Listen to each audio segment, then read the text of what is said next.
Hello there. You may not be able to tell from my background because you can see none of my Christmas decorations, but it is the festive season. It is the time when we put up stuff and decorate. And if you watched my unhaul video, you would have seen that I am going to make a book into a decoration. I am going to be making a Christmas wreath from a book and some cardboard and some other stuff, but this is really easy. Like, this is literally my first time ever making it because I found this woman's video. I'll put her link down below, and I was like, you know what, I'm gonna do it, and it turned out super well. I'm so happy with it, and it's really simple. If I can do it, anyone can do it. Like, if you're a minor, there's a glue gun involved, like, check with your parents, but other than that, I'm just going to show you how to make it. There you go. You're welcome. All you're going to need is a book that you no longer care for anymore.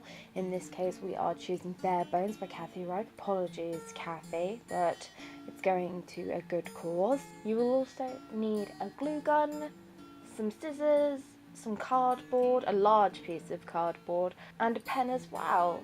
And it's really easy to make. This one, I had to get a glue gun, but I needed a glue gun anyway, so it cost me, but it didn't really. So depending on what you have, it won't cost you. The first thing that you have to do is cut out a large ring, and it can be as big or as little as you want. I decided to go quite big. What you have to do is you grab your paper and you put the pen in the middle of the paper and kind of scrunch the paper up around the pen.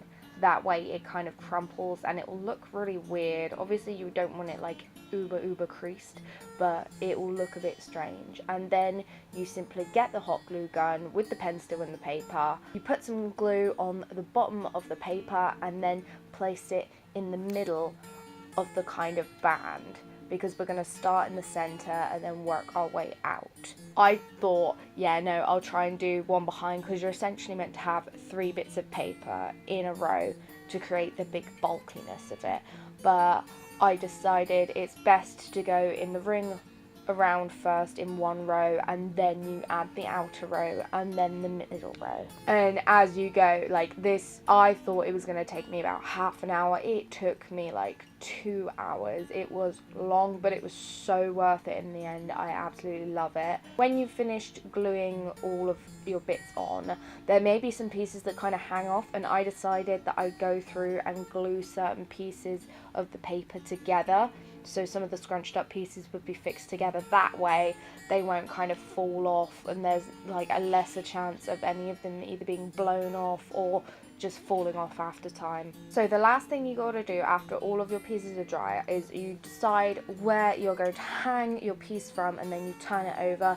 I used twine for this. You could use ribbon, string, like a shoelace, anything pretty much, but you literally tie a knot in it. I did a double knot, and then you just hot glue the crap out of all over where you want to hang it, and then just leave that to dry, and it takes like less than 5 minutes.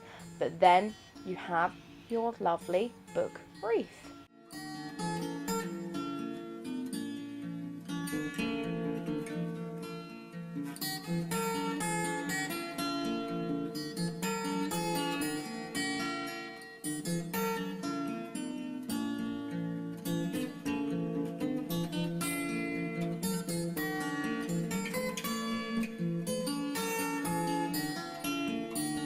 Wasn't that easy? Like, after drying, it looks like, my goodness, there it is.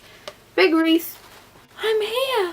It's amazing. I love it. I love the look of it. The book that I used had like quite thick paper, so it's just awesome. And I still have some straggly bits of the glue gun on there, but I will take them off. That is how you make a book wreath. I am going to proudly hang this up on my door, because let's face it, what's the better way to show you're a book lover than by destroying books to make your Christmas decorations? Hope you had a good time, and I will see you next week. Goodbye.